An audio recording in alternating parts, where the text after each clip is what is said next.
Well, good afternoon, everybody, and thank you so much for taking the time out of your busy days to join us today. And also as well want to give a shout out to all the attendees here as well. Thank you all so much, and we're here for you. So please do not hesitate to type in any chats or any questions that you may have throughout this process. We definitely have some time set aside that we will get to those as well. Before we go ahead and get things kick off, I want to first go through and briefly introduce our core of panelists.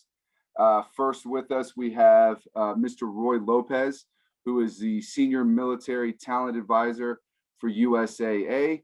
Prior to USAA, Roy was a U.S. Air Force, in the U.S. Air Force as a security specialist, and then the U.S. Army as a cavalry scout in numerous locations around the world, including a 12-month combat deployment to Iraq in 2005 in support of Operation Iraqi Freedom. Roy also holds a Bachelor's of Science in Leadership from Trident University International and an MBA from Baylor University. So Roy, it's a pleasure, sir. Thank you so much. Moving on, we have Mr. Curtis Lloyd, who is a Staff Program Manager, Operational Safety. Excuse me, Curtis, prior to his current role, he was a Navy nuclear power in the Power School prior to being appointed to the U.S. States Naval Academy in Annapolis, Maryland. After commissioning, he completed BUDS and served with SEAL Team 5 and then Special Reconnaissance Team 1, both in Coronado, California. So Curtis, thank you so much for your time as well. And then we have Michelle McKowski, Vice President, Talent Management at 84 Lumber. Michelle is the Vice President of Talent Management at 84 Lumber. She leads national recruiting efforts, company-wide training, and talent development in HR communications. Michelle graduated from the University of Pittsburgh with a BA in communications. She is certified ICF coach and human capital strategist for the Human Capital Institute. So thank everybody so very much for your time today. We really, really do appreciate it. And kind of the way we like to break everything out now is we are going to kind of jump into a quick little Q&A session.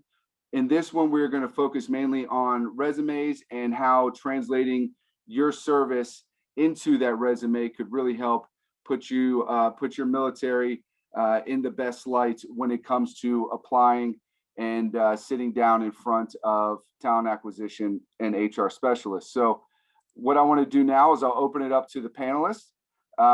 We can go ahead and just do a roundtable. So, I'll start with you, Michelle, if you wouldn't mind. So as you receive a resume, and we'll just go broad, and then I'm sure the conversation will break us down to senior enlisted, junior enlisted officer, and everywhere in between.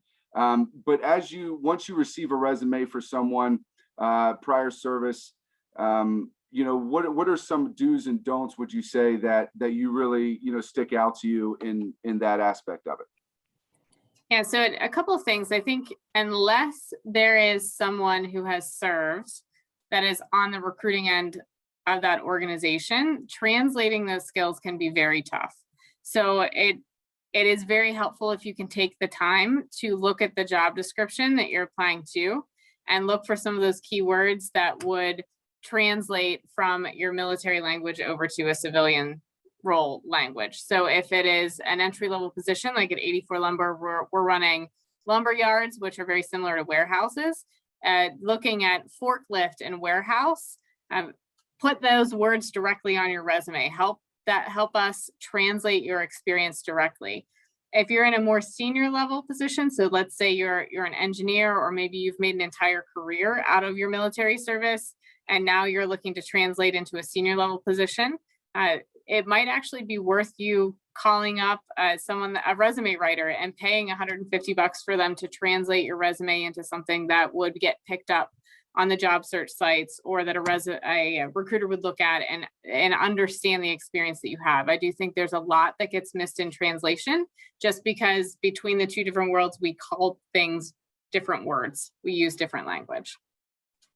Absolutely. No, I definitely agree. And Let me pass it over to either Scott, Roy, or Curtis, in no particular order, but to kind of get a veteran's opinion on this. And I know when I was transitioning out of our beloved Marine Corps, one of the hardest things that was for me was, exactly like Michelle said, like, how do I take, calling in medevacs, airstrikes, all that? How do I take that and put that to where, it's appealing to a civilian organization, to where they can look at it and be like, okay, well, we don't necessarily need someone to call in an airstrike for us, but we can see where, how that could correlate into this. So I'll definitely turn it over to one of you gentlemen to kind of talk from that angle. Yeah, I'll hop on if Scott and Roy are okay with that. So one thing that I bring here that's slightly different from the other panelists is I'm not actually a recruiter. I was sort of the first person in the door that then became that friendly face. And so my primary point to Michelle's recommendations there is, if you can find a friendly face that can do some of that translation from the really ambiguous at times or double meaning words that are inside of the job descriptions or the job posting that's come up, those are rather formulaic. Having gotten the opportunity to now write some, I almost didn't know what job description I was writing for. And so you as a job seeker should really start to optimize for just combing through your own backlog of networks, right? Find that friendly face that can actually give you the tactics to do, like, the main thing here, which is write the resume for the job that you're applying for. The same resume that gets you hired somewhere else is not going to be the right resume for whatever you're looking for. It should not be a copy and paste exercise. The language, the keywords that you can take from a specific job description and how you translate those is really going to depend not only on the culture of the company that you're applying for, but also the specific tasks that you believe you'll be executing, and therefore the skills that prove you're the right person to do those tasks. So that translation piece, I think, is going to be a common theme for a lot of this. How do we turn it from, being a 5113 into being something that the civilian world would actually understand? One just general, like the insider piece, Ryan asked us to bring one or two of those nuggets. Even being that friendly face on the inside, I've gotten some resumes that have some concerning information on them at times, up to and including somebody put their capture and kill count on their resume. Unless you're applying to a part of the job or to a job in the world, or maybe Goldman Sachs would want that, I don't know for sure. Unless you're applying to a role where your TSSCI clearance matters, don't put it on there. Anybody in the world, no matter how incredible your career is and will be, you should be able to fit your resume on one page with very few exceptions. And so trim that fat as well. And so it's really, really key to find that friendly face on the inside if you can. Do the translation exercise, do it again, do it again, do it again. And that'll help you hone out to where you've got 5 or 6 or 7 different resumes that are industry focused, and then you cater that to the specific job. Perfect. Yeah, I agree with you wholeheartedly. Roy, what are your thoughts? Of course, I agree with everything that Michelle and Curtis mentioned, and I'll dig a little deeper. Specifically from a USAA perspective, we're okay with 2 pages if necessary, especially those that have years and years of relevant work experience. But I definitely do agree with Curtis for sure that you should tailor your resume specifically for the job you're applying for. When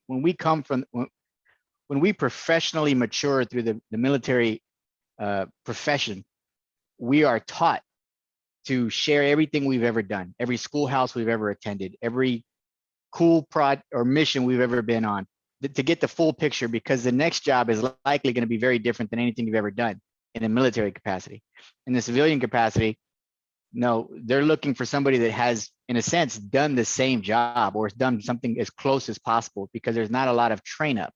You're in the job day one. So I think tailoring your resume to the specific point, and again, I know this is just leaning on Curtis's point, it's critical, because the recruiters and the hiring managers, they're not very often looking for the well-rounded individual. They're looking for somebody that can step in day one and pretty much start working from the beginning. So that's the hard part. I think as transitioning veterans, it's super hard to pull out and I pick on project management just because it's easy for me to do that. That if I was a cavalry scout or an infantryman or artilleryman, I did projects. They were just called something different. They had a beginning and an end. They were a task. They were a mission. There was some sort of op board or implementation of an O plan. But and that's not easy. That's harder said. That's easier said than done for sure.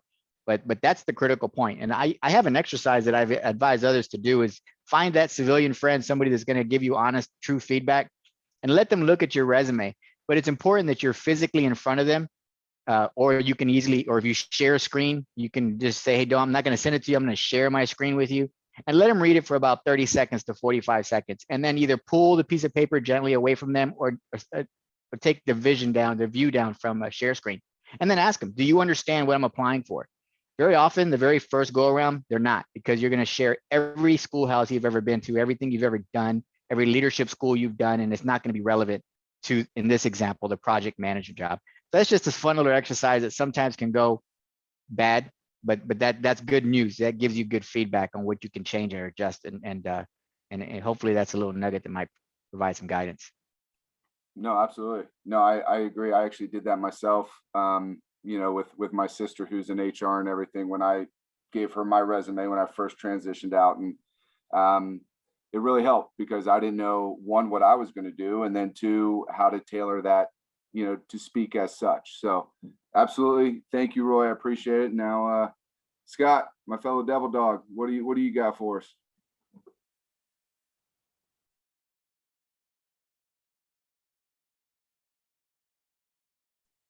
You're muted. There we go. Hopefully that works.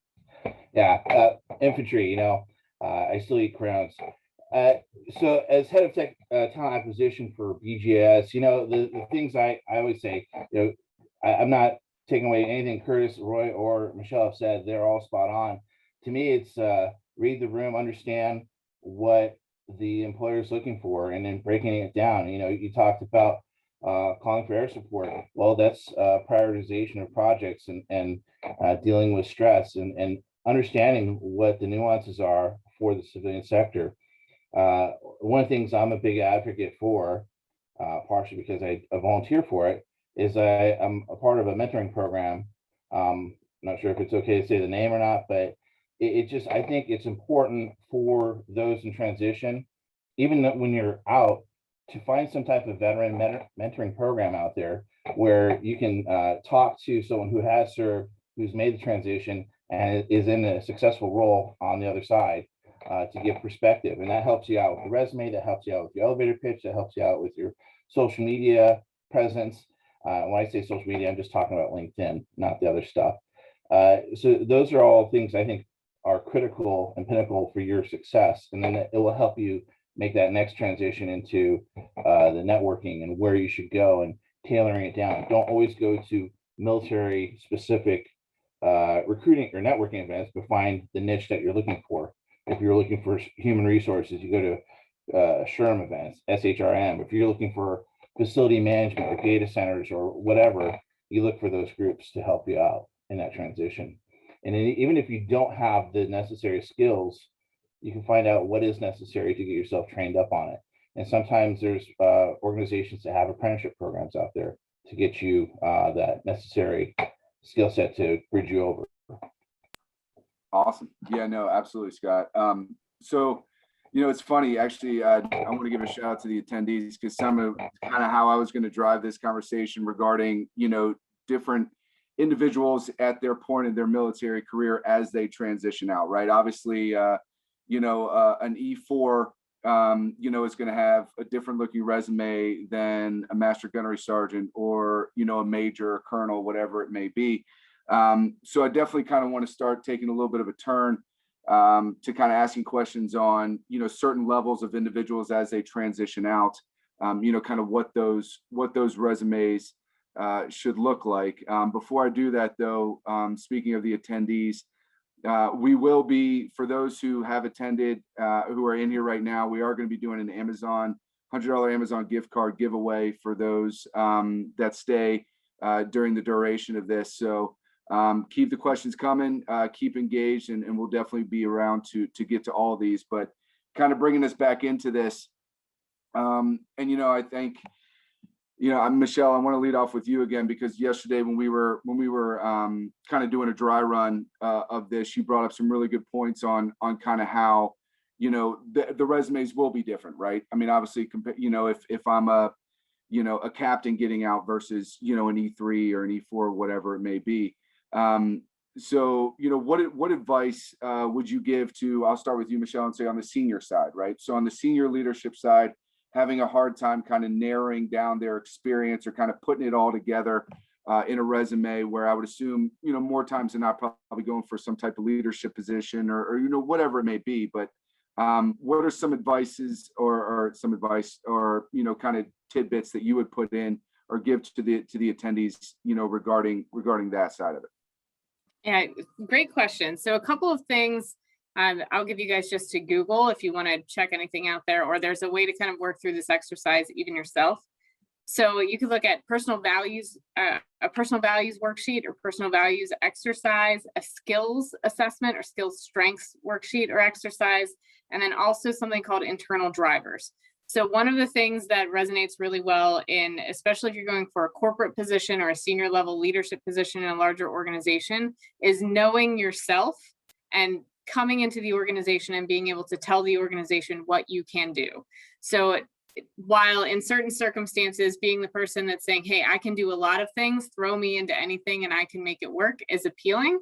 When you're applying for a senior level position, we want to know that you understand yourself, you understand your drivers, you understand your skills, and you can come in and do a very, very particular job or a very particular set of tasks that we're looking for. And the way that exercise would kind of work through is that you're looking at yourself and saying, not what are the things that you can do, but what are the things that you have the skills to do and you can do them for long periods of time without getting bored or disengaged in doing it. So it's this, what are the gifts or the skills that you have that you can bring to the table and that you can apply to the work of that organization. So having that set is kind of first. The second thing is, if you're going for a senior level position, I always advocate hire some help. There's a nominal fee for resume writers out there, translators. There are people who do this stuff for a living. The web-based businesses are huge now. There are people that have been recruiters internally to organizations for 20 years that started a side hustle. You can find them on LinkedIn or social media, and you can get someone to actually write your resume for you, to give you interview tips, to do mock interviews with you in advance. There's no shame. Even those of us who don't have any military experience, hire coaches. We hire resume writers. It is a crazy world right now with all of the digital algorithms and keyword searches and all of that. If you're competing for some of those senior level jobs, don't be ashamed to do some homework on yourself and some exercises, and also hire someone to help you navigate that digital world. Perfect. Yeah, thank you so much for that, Michelle. Absolutely. So, gentlemen, let's gear more towards the the E3, E4, E5 individual who's coming out and looking for that first get him in the door job in the civilian career to ultimately start that path towards retirement. But what are some do's and don'ts that you would say kind of coming into the resume piece there? Later on in the day we'll talk about networking and interviewing, but just strictly on the piece of paper that's going to represent you first. What are some things that you have seen in your travels and some things that you would recommend and would not recommend? I could speak towards that, Ryan. That my first transition was definitely as that E4 coming out of the military, and I've learned some of the things the hard way personally, or the things not to do, to be specific. I don't think that there's an easier solution or even or any kind of difference. The difference being is that very often they're younger in their years, as opposed to the senior who's older, has an opportunity for pursuits of certifications and higher education. Whereas if you're 22 years old coming out of the military after 4 years of service, then that's what it is. You're 22 years old, and you have a separate set of things that you're going to be looking for. I think the biggest mistake that I might see is level setting expectations. And this, in this world and where we're at today, I personally hold nothing but gratitude for those that have worn the uniform and the families that support them. But that's where it ends at that point. There's not much further obligation to us as veterans, other than perhaps a fair shake at a competitive process. So often, to get to the point, I see a lot of entitlement. And I blame the recruiters at the beginning that say, hey, look, when you get out of the military recruiters, I should say, when you get out of the military, everybody's going to want to come up and snatch you up.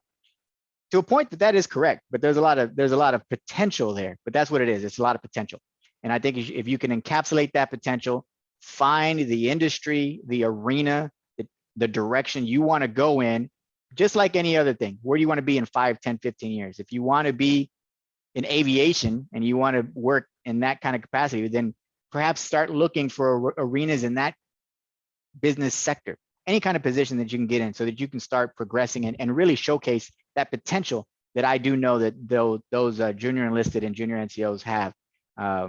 Just be careful. Just really be careful on the sense of entitlement that projects on paper and especially in person.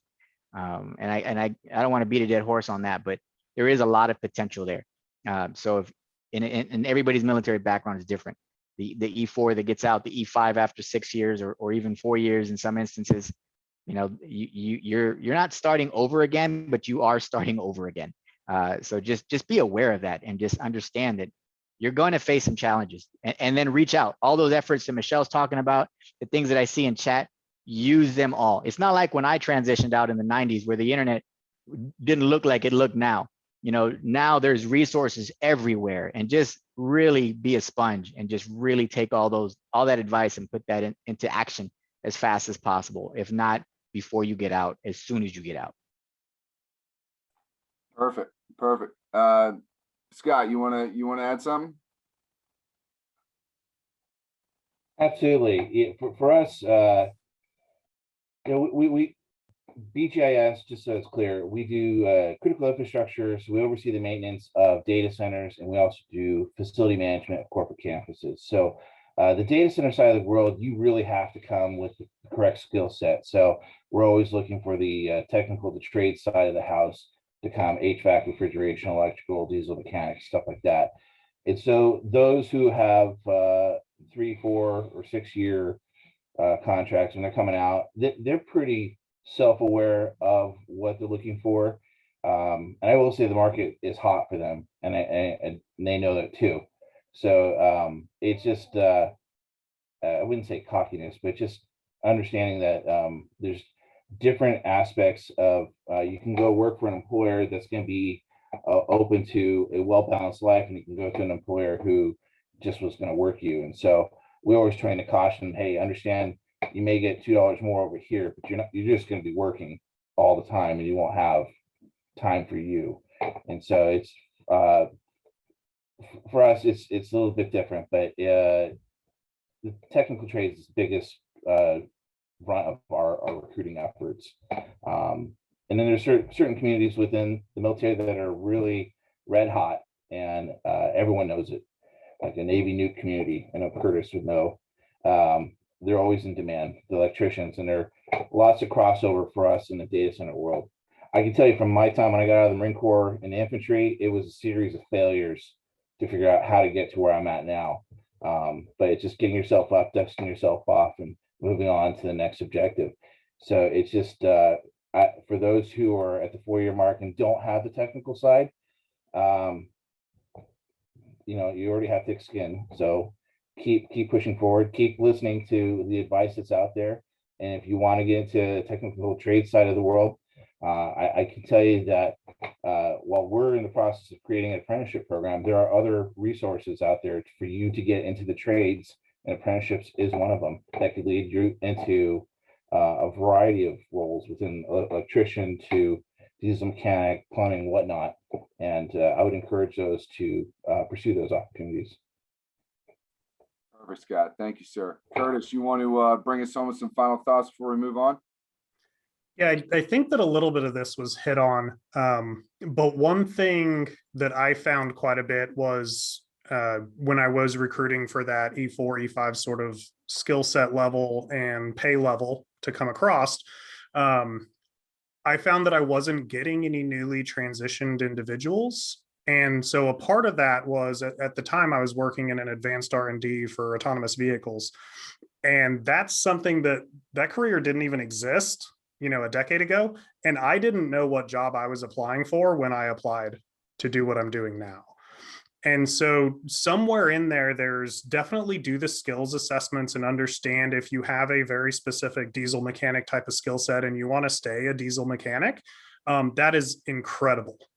Specialize and become the best diesel mechanic you can be. But also, I want to kind of just coach you towards like exploring the art of the possible, right? So as a SEAL, I kind of assumed that I would get out and go into corporate security at best. I figured I would still have a gun on my hip. And that was sort of where I started looking until I saw some trends and some different job descriptions in the local area that just looked like they needed a problem solver. And that's what we all are. We've all been under-resourced. We've all been somewhere where we didn't have the right personnel, the right skills, the right supplies, or enough sleep, and we got the job done.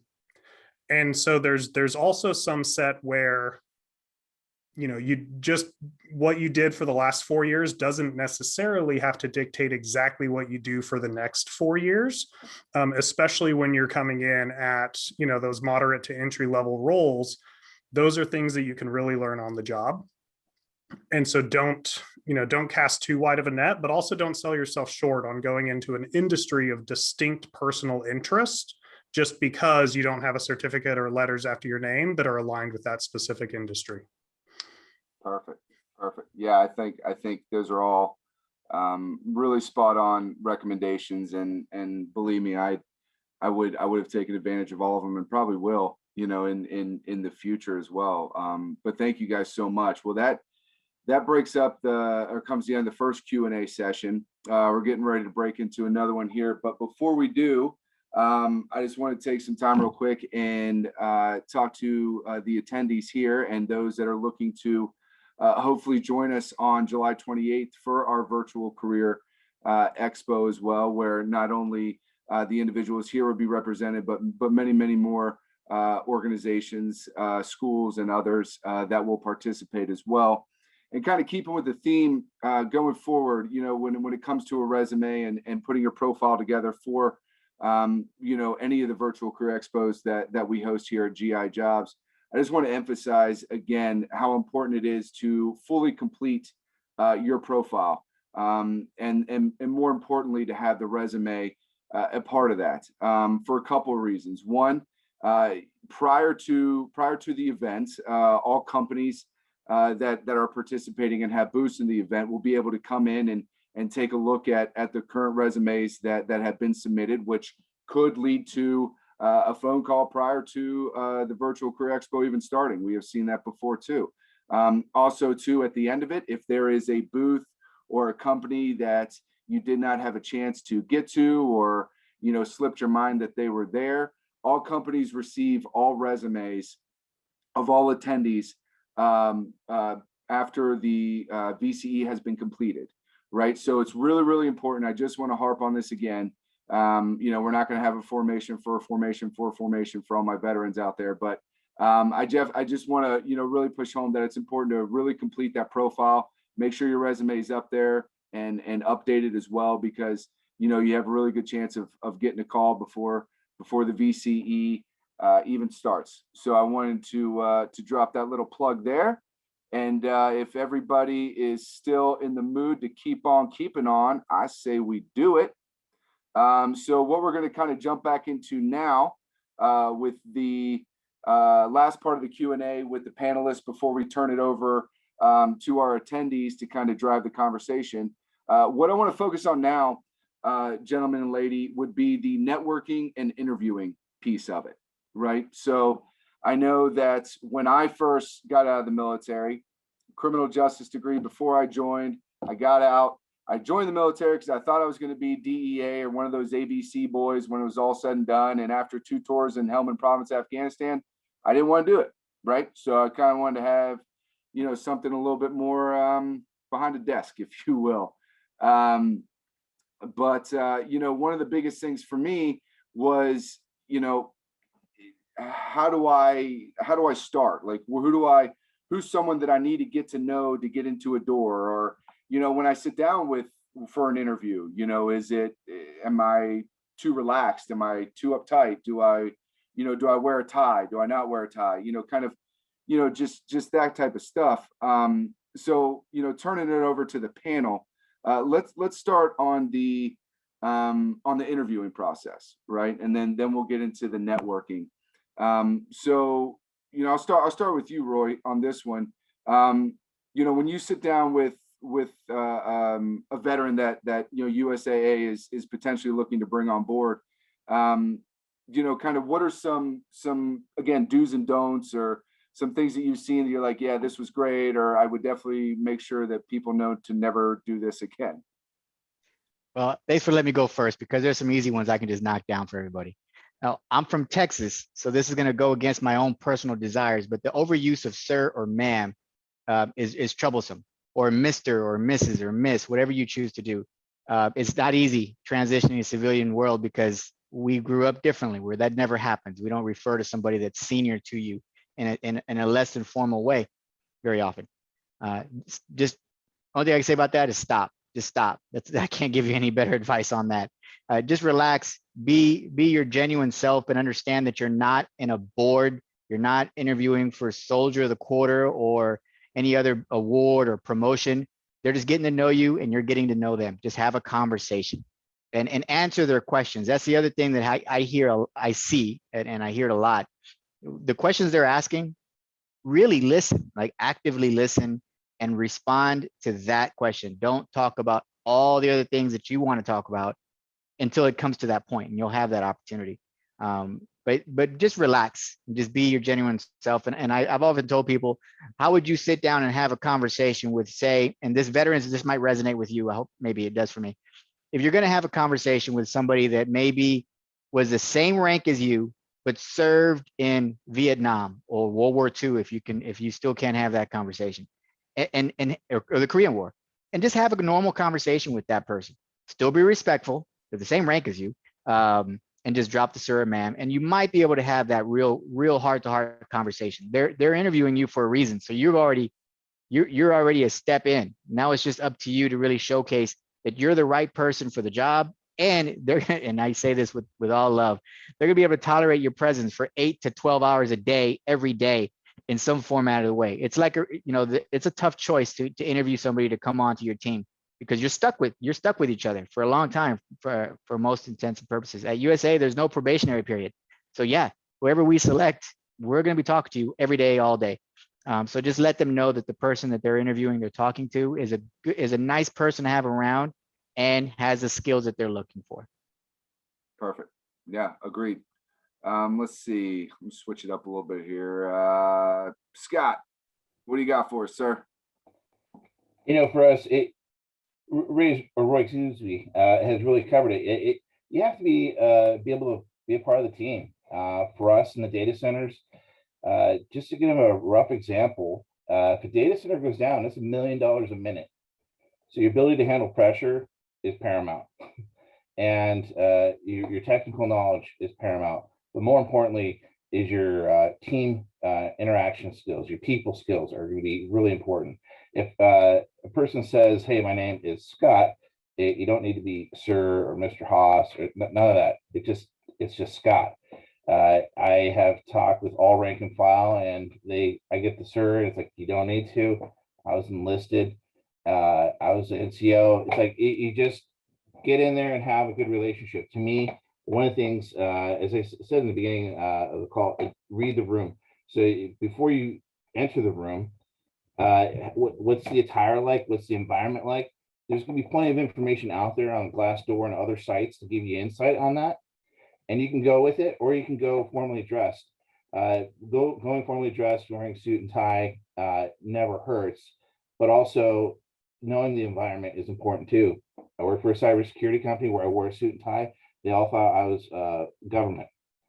Everyone there wore t-shirts, shorts, hoodies, ball caps in the cybersecurity world. So I had to adjust my attire to fit the world that they lived in. So just knowing that audience and knowing what the culture is like, what the environment's like is important. And that's something I would really harp on anyone doing the interview process, is knowing what the company culture is, what they do for the community. Is that in line with your background and your interests? For BGIS, we're a very green initiative organization that's driven from our headquarters out of Canada. And so if that's not something that you're interested in, but there are other things that we do within the community, that's important. And those will all tie into, are you going to enjoy it there? Because you're going to spend more time with us than you probably will with your own family. Hopefully that helps. It does, Scott. Yeah, thank you.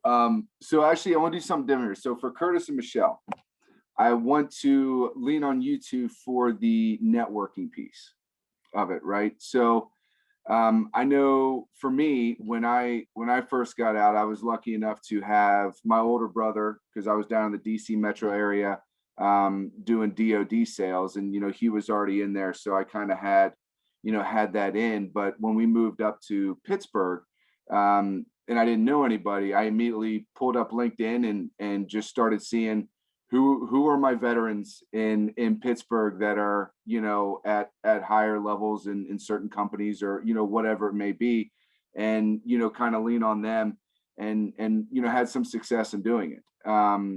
So kind of want to talk to you guys about building that network, right? Whether it's starting leaning on the military community that and kind of going out from there, or just some best practices that you two have seen through your careers and such, that you can kind of pass on when it comes to growing that network, which will ultimately open up more doors for these individuals in the future. Michelle, you want to kick us off?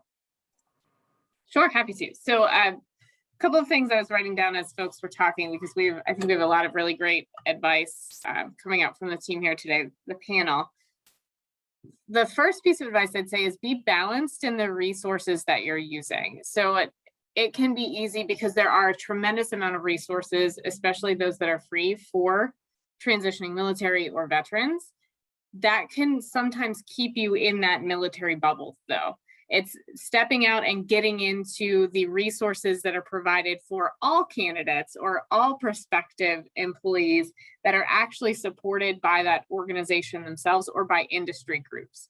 So the military experience is going to be another tool in your tool belt. It doesn't necessarily need to be your entire network. You can start to embed yourself in networks that are aligned to the organization or the industry or the discipline. And I think LinkedIn is phenomenal. If you're looking at a particular organization, HR is your friend. So find the recruiters, find the HR business partners, HR generalists, HR titles in that organization, and send them messages directly. Hey, I'm transitioning out of the military. I'd like to know more about your organization. Who could I talk to? Those are great ways. A lot of folks will have a phone call with you, or go to coffee with you, or maybe they have a military recruiter in-house that they'll connect you with. The recruiters and the HR teams are critical. I would also say industry groups. So if we had mentioned, I'm an electrician, I'm a diesel mechanic, or I'm in cybersecurity, or there are those of us who aren't in the military, we are in millions of different industry types of groups or discipline-based groups all the time. That's the communities that we're functioning in all the time. You want to make sure you're getting yourself in there. So join those groups and then stalk LinkedIn and figure out who's a member of that group that has some military experience, and send them a message. Hey, I'm newly transitioning. Can you help me out? Can we have a phone call? Can you add me to this group? You want your name to start to be in the circles that are not necessarily military specific groups. They're industry or organization specific groups, so that you start to expand your network from military veterans only to folks that are actually working within those organizations or industries that you're interested in. Awesome. Yeah, I 100% agree. It is, and that's tough too, right, for us? I mean, especially if we're kind of like a fish out of water, right? The last 4, 6, 10, 12, 20 years, we've been told where to go, when to go there, when to eat, and everything in between, and to kind of come out and take that own initiative to branch out of our comfort zone that we've had for X amount of past years. It is, it's difficult, It is. So that's really, really good advice. Curtis, you want to bring us home before we start opening up questions to the attendees? Well, Michelle just crushed the vast majority of the list. So I would add just a tiny bit of maybe some tactical advice to those specifics, right? Have 50 cups of coffee. Like, I'm giving you homework right now. You have to have 50 cups of coffee with 50 different people. And ideally, only the first set of those are other veterans as well. And so that second one, think of this as like a slowly expanding spider web, right? Or node, do a nodal analysis if you're in the cybersecurity realm, right?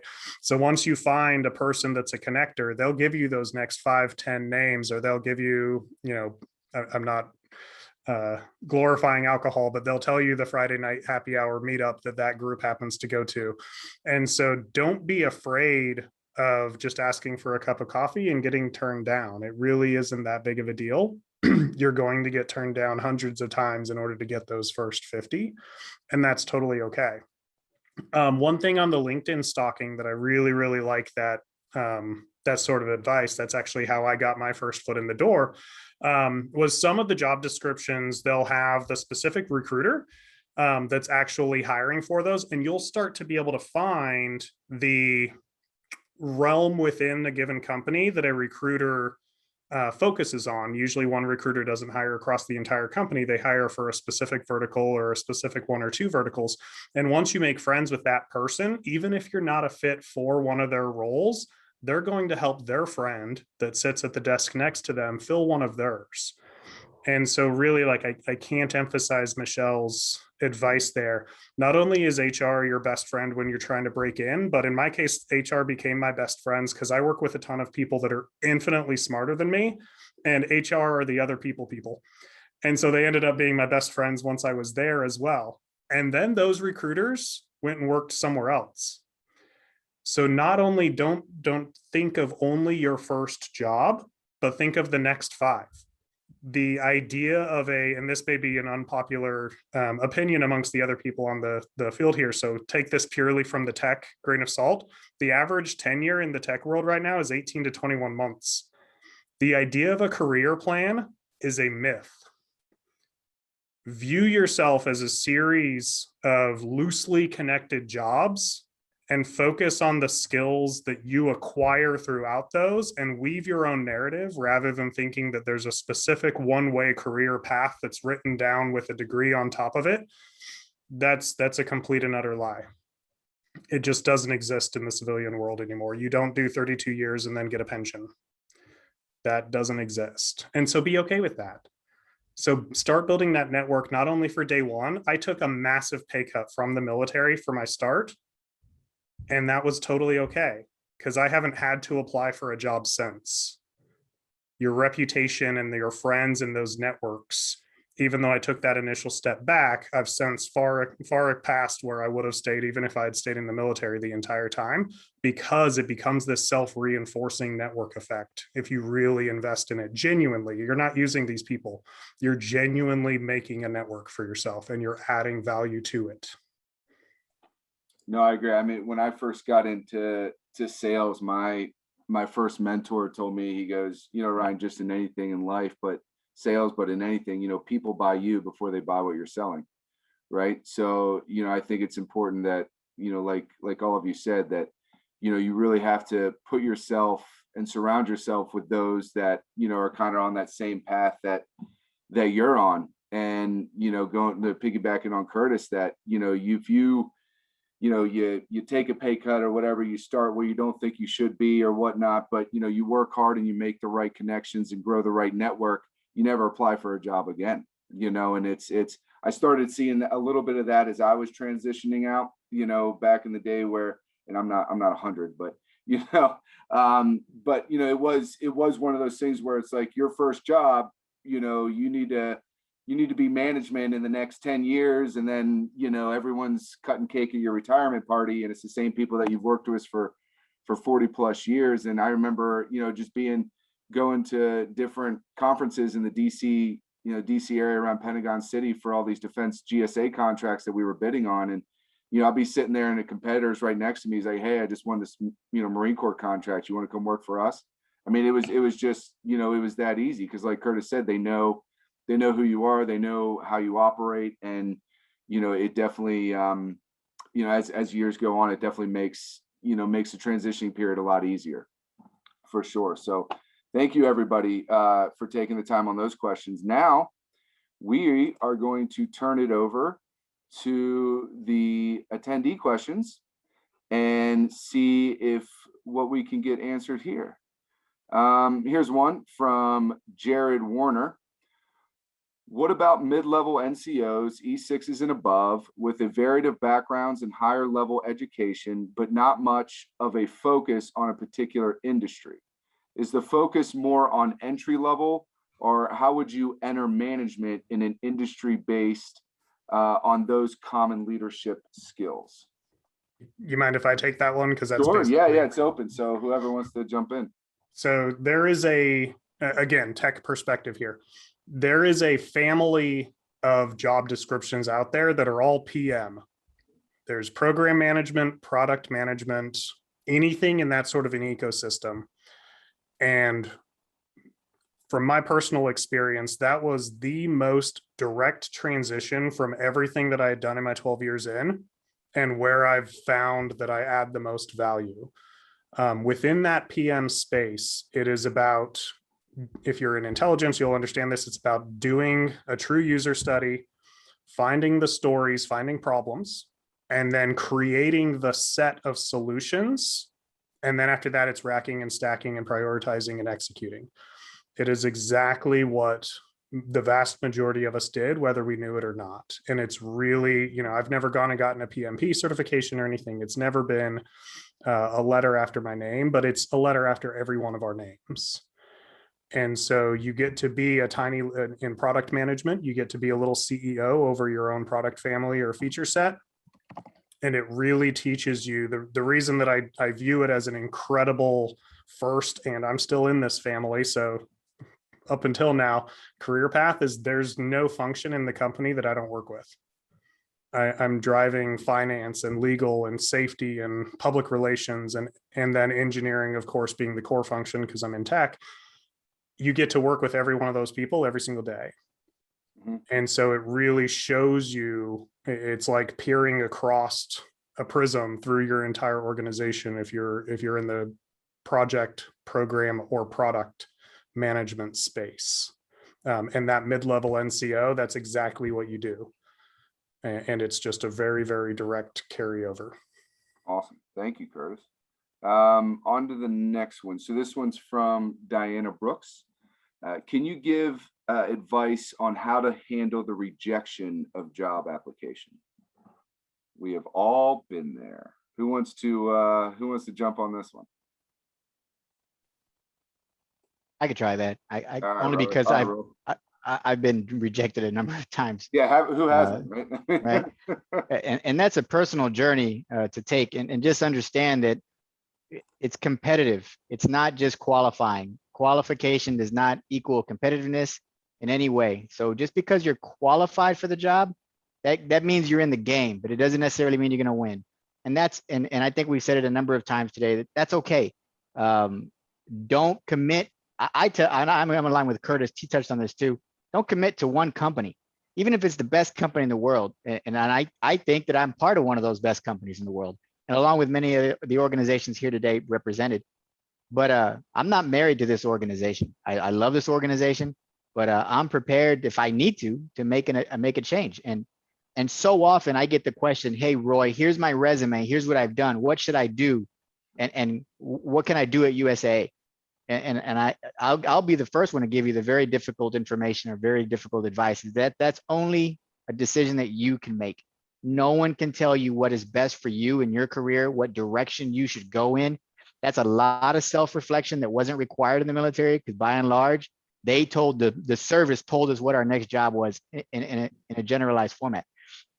So that's something that nobody else can answer for you. That they can give you advice on what directions to look into, but at the end of the day, you have to make that very tough choice of where you want to leverage your previous experience, what direction you want to go in. I agree with Curtis, those PMs, I always bring them up because it was just simplest from a military perspective. But And I wish I could answer that question for all 200,000 transitioning veterans, what they need to do next. But unfortunately, that's a decision they have to make themselves. Yeah, absolutely. Absolutely. Just got to keep getting up and dusting yourself off, right? I mean, Absolutely. The good Lord provides. So let's jump to Russell. All right. So does it hurt or help during an interview if you are asked about a certain job function that you have never done before and say something to the extent of, I have not had any experience with X, Y, and Z, but if you provide me the opportunity over the next 30 days to shadow someone and learn, I could become qualified. You know, Russell, it's funny. This sounds exactly like what they taught us at Paris Island in boot camp when they asked us a question, you know, who was Chesty Puller? You know, if you don't know, you say, sir, this Marine or this recruit was told, but at this time I cannot, you know, whatever it may be. But it's a valid question. You know, what do you know, I think it's kind of a way of, you know, they say you have to do this, but you've never done it. Maybe then that gets back to, we have done it in the military or whatnot. We just, you know, it wasn't one of our core duties or, you know, whatever it may be. But who wants to take this one? Scott. You know, for us, especially in the critical infrastructure side of the house, if we're asking you a technical question and you don't have the experience, and you say that if I were able to shadow, that would be legitimate for us, because if we see that you encompass 70-80% of what we're looking for, and there's just like these few nuances that you don't have, we're willing to train you up and get you up to speed. Because the certain aspects of the job itself are dangerous, and you can get yourself or others hurt or killed. And so being open and honest on that would be helpful for us to assess whether or not you are the right strength for that particular role. But it's not necessarily a bad thing, right, Scott? No, I don't. It's not necessarily a bad thing, right? If you don't have those qualifications, right? So it's kind of better as always just to be upfront about that. Yeah, you know, rather than faking it till you make it and realize you're in over your head. And we've had people that had faked it till they made it, and attempted to, and were easily assessed and realized that they're a danger to everybody on site and have been escorted out. So openness and candidness are necessary. Absolutely. Michelle? If I could offer too, I think both this statement applies both to the, hey, I didn't get the job, I got the rejection notification, and the, hey, do you have this experience? How do we answer it? It comes back to that original point we were making about translation. I think a really safe answer to any of those situations is, can you tell me more about that? Because I want to make sure there's not a translation issue. So if it is something you don't completely understand yet, can you tell me more about that so that I make sure I'm understanding exactly what you're looking for? Have them explain it or break it down a little bit further so that you know you're not missing out on a piece of experience that you do have. It's just getting lost in translation. And then similar to the, you didn't get the role or you weren't selected, pick up the phone, call the recruiter, email the recruiter, hey, thanks, know that I haven't been selected. Can you tell me more about why? Was it something on my resume? Was it a set of skills that I don't have? Was it experience that I didn't have? The more you solicit that feedback and understand, you'll start to figure out, you know, where you are more competitive versus where you're not. And I wouldn't wait for, listen, I've been in corporate recruiting going on 17 years now. We're notoriously bad at military recruitment. Like, most organizations don't have an in-house veteran. We don't know how to translate the language. We're looking at resumes and we stand up military recruitment programs. We're not all that great.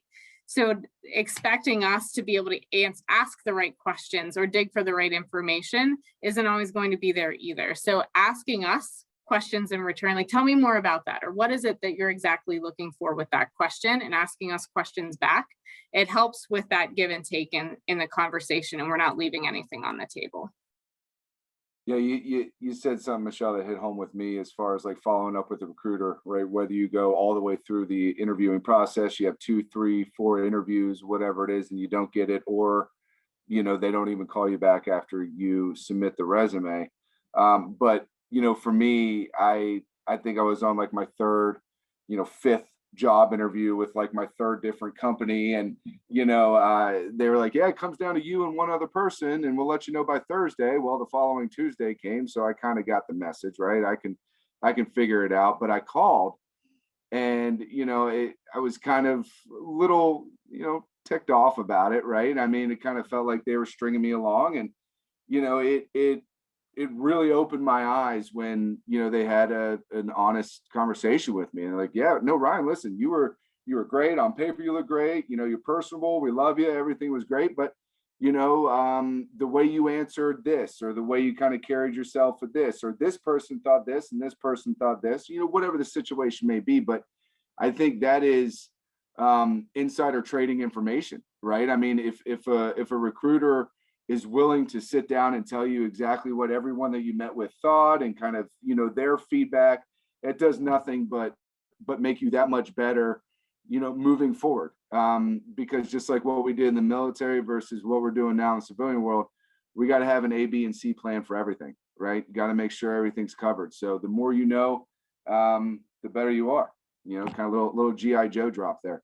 But I think that we have come to the conclusion of this. I really, really do appreciate Curtis, Michelle, Scott, and Roy for all of your time and commitment to this. We appreciate you, and thank you for your organization's commitment to the military and military spouse communities. Keep up the great work. Is in reference to the attendees, thank you all so much for your time. We definitely hope that you got some valuable information out of this. Please fill out the questionnaire at the end. It helps us get better, which in turn makes it that much better for the military and spouse communities as well. Best of luck on all the attendees for the $100 Amazon gift card. Good luck on the 28th to our panelists and to our attendees. Best of luck to everybody. And again, thank you so much for your time. Godspeed. And everyone have a great rest of your day.